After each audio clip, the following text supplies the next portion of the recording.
Okay, I'm about to dismantle the red eye and put it inside the lead shield. So I'm going to take off this bracket harness. I've already disconnected the cable here.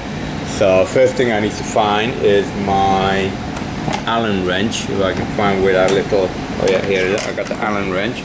So this is the Allen wrench, which I'm going to use to loosen these two bolts here, which are the bottom of the bracket. I'll just loosen these.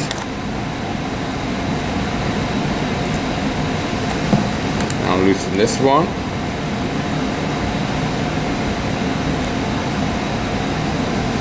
Okay. I'm now going to disconnect the top of the bracket. I'm going to take the controller off from the detector. So now the detector is bare. I'm now going to slide the detector off the bracket. And it's that simple. And now we have a bare detector. Now all I have to do is find this is the holders clamp that Colgate provide. You only really need one, and you can basically tighten up the holder here, but I'm going to slide on both of them. So this goes inside the lead shield now. It sits inside the lead shield. Okay. So you can see it's very, very simple. I'm now going to connect the extended cable to the bottom of the detector. And now we're ready to load the detector into the lead shield. So John, I'm going to ask you to, if you could, just put that bottom of the cable into the hole in the lead shield. Yeah, so John's loading the cable through the bottom lead shield, and now I'm feeding the detector into the lead shield. So now the detector sits nice and snugly inside the lead shield, and we are about to connect the other end of the cable into the end. There's a little notch that pairs up, yeah, notch to notch. Yeah, and then you just tighten that, perfect. And that's it. So now we have the red eye ready to be used as an analyzer. And you see it took less than a minute basically.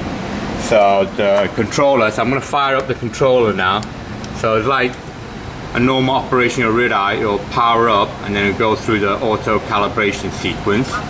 And the milliliter beaker, which holds the sample, this is a ½ liter one, simply gets loaded on top of the detector, and you simply close the lead shield and you can start your analysis. Okay, so I already did a preliminary scan of these samples that John gave me, and I could not detect any noticeable radiation without the lead shield. So we're probably going to have to measure a pretty long scan, at least 10 minutes, maybe even longer, to see if there is any isotopic contamination in these brine fluids. So I'm going to probably do a 10-minute scan. The red eye right now is going through auto cal sequence, so it should be finished within a few seconds, and then I'll do a 10-minute background scan. Okay, so we're down to the last 10 seconds of the background, the 10-minute background that I'm doing with the detector inside the lead shield. So that's completed. So you can see with just the detector, the gamma count is less than 30 gamma counts per second. It's less than 3 microrem per hour dose rate equivalent.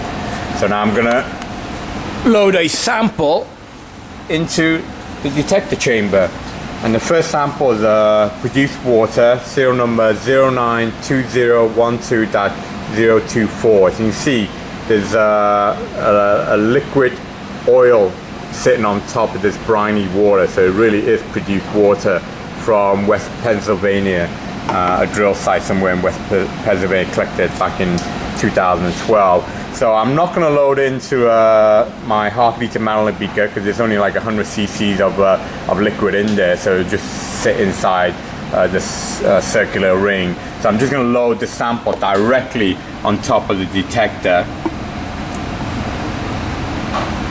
There you are, and then I'm going to close the lead shield. And I'm going to do try and do an identification of any suspect peak, and I'm going to do it for a 10-minute period. So ID,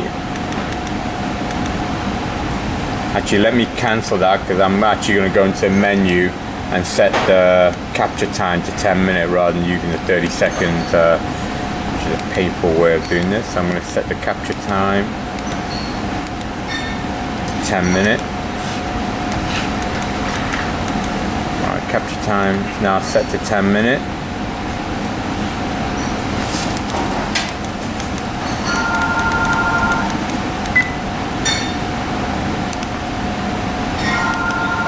Sure. Okay, capture time is indeed 10 minutes.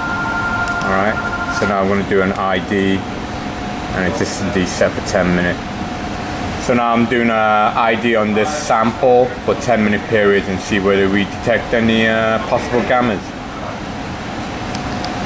So this is a flowback water sample 110112-017, and we have pour it into a standard half-liter Maloney beaker here, and we're now about to load this sample. And you have a volume now. Good. Yeah, we have a volume in there.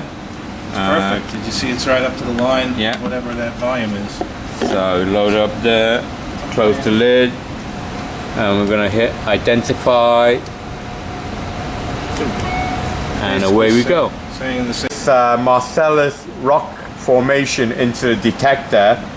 Let it shield, and I'll load it, and that way if I bust the detector I got no one to blame but myself. Or turn it the other way. Yeah, and then that way we'll so we're going to load this rock sample in there.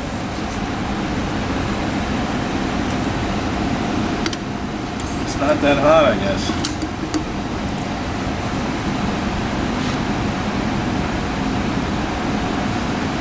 No, not really. Not really that hot. This doesn't seem to be obviously what kind of rock is this? It's shell. Shell, okay, yeah. So this is actually the shell. That's actually so I was right, okay, shell. So alright, so this is what shell looks like. I was wondering, I thought it looks like a graphite, so all you have to do is fracture this and the gas and oil will come spurting out of this shell. Okay, so now I know what a shell, piece of shell looks like.